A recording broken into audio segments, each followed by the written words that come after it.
It's not our job to establish the authority, but it will get established in some fashion. And that establishment will have consequences. And that's, I suspect, how the Libyan action will ultimately be judged. As he approaches his 88th birthday, Henry Kissinger remains one of the most thoughtful and outspoken commentators on American diplomacy and foreign policy. Mr. Kissinger has written an array of books and remains sought after as an expert on foreign relations and particularly diplomatic crises. On Tuesday, we had a wide-ranging discussion on the art of diplomacy and the perils of statesmanship. I'm in the offices of Dr. Henry A. Kissinger, who has reviewed for us in the book review a major new biography of Bismarck. Dr. Kissinger, thanks so much for giving us some time. Glad to be here. So what were his particular gifts, Bismarck's? Bismarck had an extraordinary ability to analyze the essence of a diplomatic situation. He conducted a diplomacy that achieved for Germany the maximum that he considered important, namely German unification. The difficulty he had was that he achieved it by a brilliant assessment of the balancing of power. But that sort of analysis, it's a continuing exercise, is extremely difficult to sustain. And unless you have some ideological and moral convictions to back it up, every single move becomes a tour de force. And that proved too much even for him. Let me quote you a remark of Bismarck's that you yourself quote in your essay. You write, "Woe to the statesman whose arguments for entering a war are not as convincing at its end as they were at the beginning." How does that apply to recent American foreign policy? Well, I think the problem, if you study the wars that America has fought since the end of World War II, we were never able to describe an outcome that could be reduced to concrete terms. And so once the costs of the war began to multiply, then public divisions occurred. And we developed this typically American view that to have an exit strategy. But one doesn't fight for an exit strategy, one fights for an outcome. We should not be afraid to act. But the burden of action should not be America's alone. President Obama spoke last night about Libya, and this question of outcome versus exit strategy seemed to some to be an unresolved one. Is that how you see it as well? The key issue now is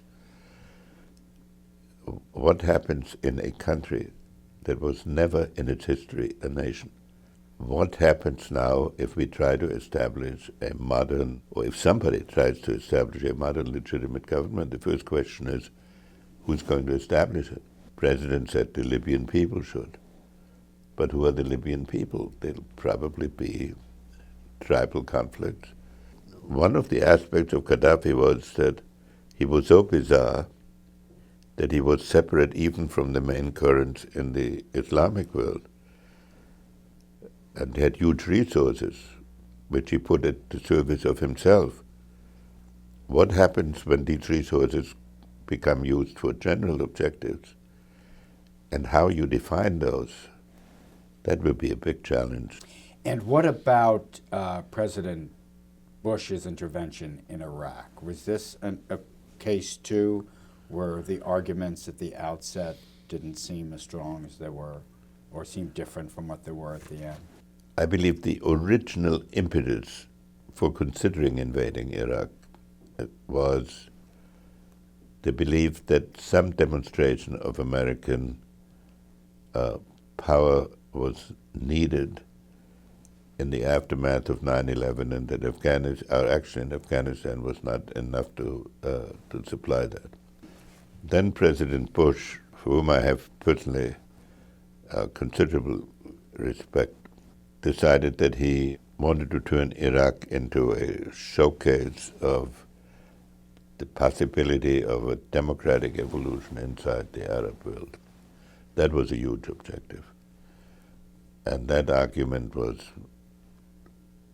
difficult to sustain. Dr. Kissinger, you also wrote an essay for us about Dean Acheson, who you said is the greatest of all modern American secretaries of state. Yes. And let me quote you something you said there. Secretaries of state who seek to base their influence on the prerogatives of the office invariably become marginalized. Presidents cannot be constrained by administrative flowcharts. For a Secretary of State to be effective, he or she has to get into the president's head, so to speak. Looking back at some recent secretaries of state, Secretary Powell, Secretary Clinton, how are they faring? How are they doing in this by this measurement? Secretary Powell, who's a friend of mine, thought of his position hierarchically in terms of a military commander. His attitude was that the commander-in-chief can tell him what hill to take, but he couldn't tell him how to take the hill. But that is not how it works in the diplomatic field in the American system. There needs to be a coming together of the thinking of the Secretary of State and of the President before the issue of who gives the order ever arises. Secretary Clinton was a political opponent of the current president. I think both sides have made a heroic effort to work together, but the administrative methods of the current White House seem to me to lead to a segmentation of all policy into a series of concrete issues that find their way up to various stovepipes to the White House, each of which is treated separately on its so-called merits. The overall guidance of the secretary of any of the departments is, in a way, weakened. Let me ask you about the presidents you served. Richard Nixon. The position I had with President Nixon was very strange. Could never happen again. I had been for 15 years the principal foreign policy advisor of his principal opponent, Nelson Rockefeller. Nelson Rockefeller. We were in this strange position that there was a very, at the beginning, no personal relationship whatever, and at no stage was there what we would now call a personal friendship. But my respect for Nixon as a strategic thinker grew. He had a combination of superior strategic thinking and great courage when he faced ultimate decisions. Whatever you can say of the foreign policy in the Nixon period, it was not inadvertent, and it wasn't shooting from the hip. Might not have been right, but it was serious. You have spoken and written quite admiringly of Nixon's successor, Gerald Ford. Why is that? He showed what can happen in America when somebody doesn't want the presidency. He wasn't obsessed with public opinion polls.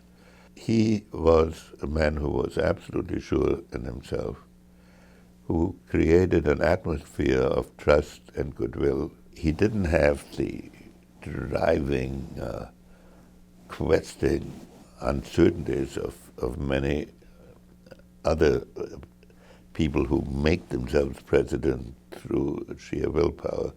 If you look at the main thrusts of American foreign policy, some of them, many of them originated in the Nixon period, but they were sustained by Ford, and they were given a human dimension and a very American dimension in Ford. You've said you're not especially ideological. How does the Republican Party today look to you? I think the current Republican Party needs to define its philosophical orientation more substantially. I'm on the Republican side. but in any one expression, it's certainly not of the right wing. I don't feel myself that they are expressing the direction that I'm embracing. One last question. You once said Richard Nixon is a strategic pessimist. How would you describe yourself? I try to understand without pessimism or optimism the world in which I find myself. But when one has practiced diplomacy for much of one's adult life, one always runs the danger that one doesn't set the goals high enough. Others will have to judge that, but that's how I would define myself without a specific label. But there's certainly lots of people who are defining me, so there's no shortage of adjectives and even of epithets.